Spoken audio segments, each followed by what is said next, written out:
Darrell Issa joining me now to talk about this. You just heard Mr. O'Leary. He is, he wants to play the hardest of hardball with China. What do you make of what the president has done this week? Still focused on China with these tariffs as the rest of the world gets a little bit of a break right now. Your thoughts? Well, I think no president in history has the perspective that President Trump has. He negotiated and worked with Xi in the first Trump administration, and he saw him keep none of those deals. He has seen for decades China keep none of those deals. And as Kevin said, whether it's 140 or it's 240 or it's 440%, we have to show them that we're willing to buy nothing in return for making them come to the table, not and make promises, but keep promises. You know, President Trump is known for one thing. Promises he makes, he keeps. Xi is known as one of those, and China, as one of those countries that'll promise anything, including ending global warming, doing all this stuff.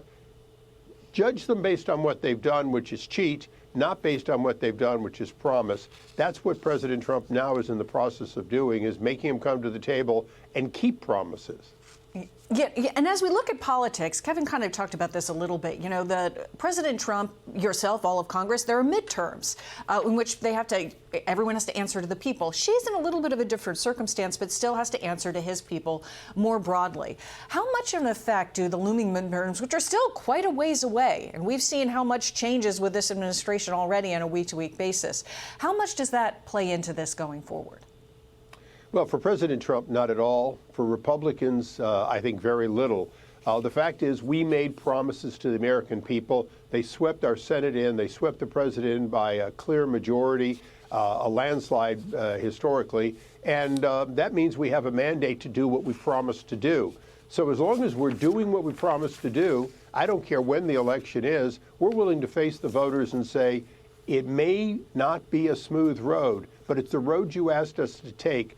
We've closed the problems at the border. We're cleaning up crime. We're bringing down inflation. And most importantly, we're dealing with problems that have been around for decades, and one after another president has sort of pushed them along, managed them. You don't manage China. You get China to keep their promises. You don't manage Iran. You get Iran to get rid of their nukes. The list around the world that President Trump promised to deal with, and he's dealing with, is exactly why we're looking forward to those midterms, but between now and then, we've got a lot of work to do. Yeah, I want to squeeze in one more topic, because you had a busy, week in Washington. We had this budget framework you and your colleagues in the House managed to pass this week. It was pretty tight. About a dozen House conservatives that, initially they had their opposition receiving some assurances, but things are moving forward. There were other things happening as well. The SAVE Act. What were the highlights for you? What should people look at?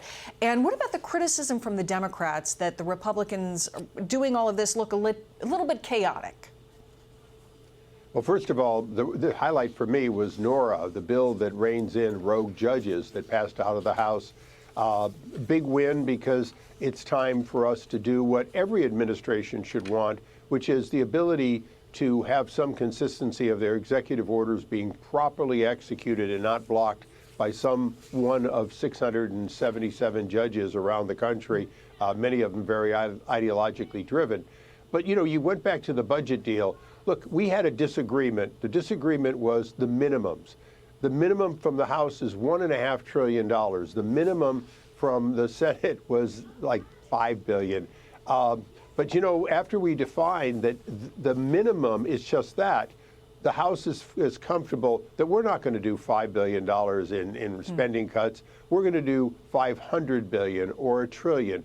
And the Senate's going to have to realize that we're serious about cutting the deficit, about cutting wasteful government, just as DOGE is, the House is. As a matter of fact, much of DOGE's now significant hundreds of billions of dollars of savings, we're going to make those permanent.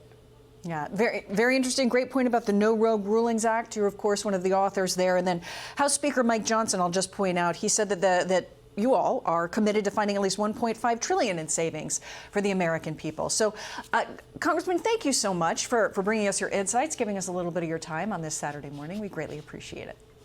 Thank you.